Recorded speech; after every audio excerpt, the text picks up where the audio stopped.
Hello friends, स्वागत है आप सभी का हमारे यूट्यूब चैनल स्टोरी गुरु पर। आज मैं जो कहानी आपके लिए लेकर आई हूँ, इसका शीर्षक है गन्ने जैसा राजा।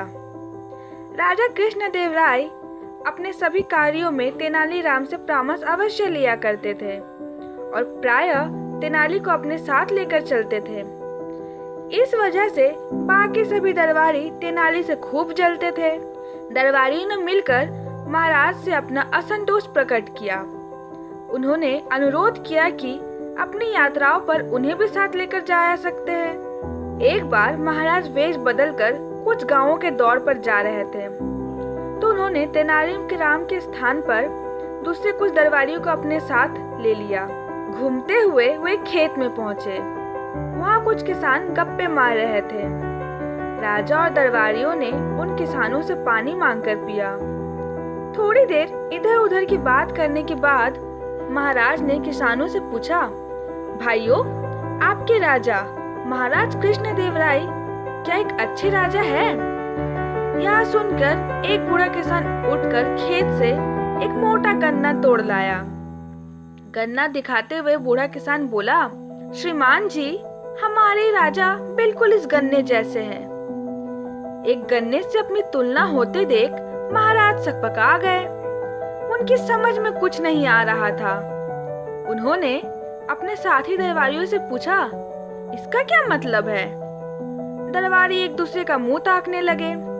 फिर एक दरबारी बोला कि किसान के कहने का मतलब है कि हमारे राजा गन्ने की तरह कमजोर है। जब चाहे कोई भी एक झटके में उखाड़ सकता है, जैसे इस गन्ने को उखाड़ लिया है। दरबारी की बात सुनकर राजा क्रोधित हो उठे और बूढ़े किसान से बोले, ये क्या बक रहे हो? तुम्हें पता भी है तुम किससे बात कर रहे हो?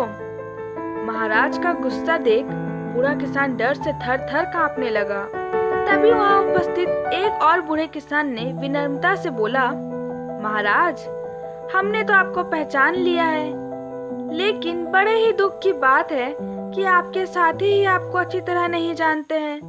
आपके साथी दरबारी महाशय ने आपको गलत समझाया है।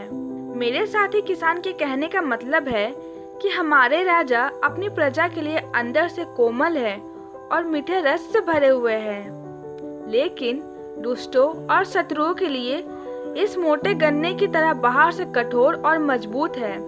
इतना कहकर उस बूढ़े ने अपनी नकली दाढ़ी मूंछ उतारना शुरू कर दिया। उसे देखकर राजा चौंक कर बोले, अरे तेनाली, तुम? फिर उसके बाद वहाँ पे मौजूद और दरबारियों ने कहा, तुमने यहाँ भी हमारा पीछा नहीं छोड़ा? तेनाली ने कहा, आप लोगों का पीछा कैसे छोड़ दूं? अगर मैं यहाँ नहीं होता तो अभी आप इस बेचारे गरीब को मौत के घाट उतरवा देते। महाराज बोले, ठीक कह रहे हो तेनाली, अच्छा किया जो आप हमारे पीछे पीछे यहाँ चले आए, वरना ये मूर्ख दरबारी हमसे पाप करवा देते।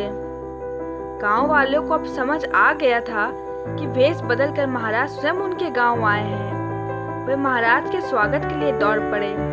तेनाली के चेहरे पर सदा की तरह मीठी मुस्कान थी और दूसरे दरबारी लज्जा से गर्दन झुकाए जमीन को ताक रहे थे। तो दोस्तों, ये थी आज की हमारी कहानी। उम्मीद है आप लोगों को अच्छी लगी होगी। ऐसे ही लेटेस्ट स्टोरी अपडेट्स पाने के लिए इस कहानी को लाइक और शेयर जरूर करें और हमारी कहानी आपको कैसी लगी कमेंट सेक्शन में बताएं और हमारे चैनल को सब्सक्राइब कर बेल आइकन दबाना बिल्कुल ना भूलें।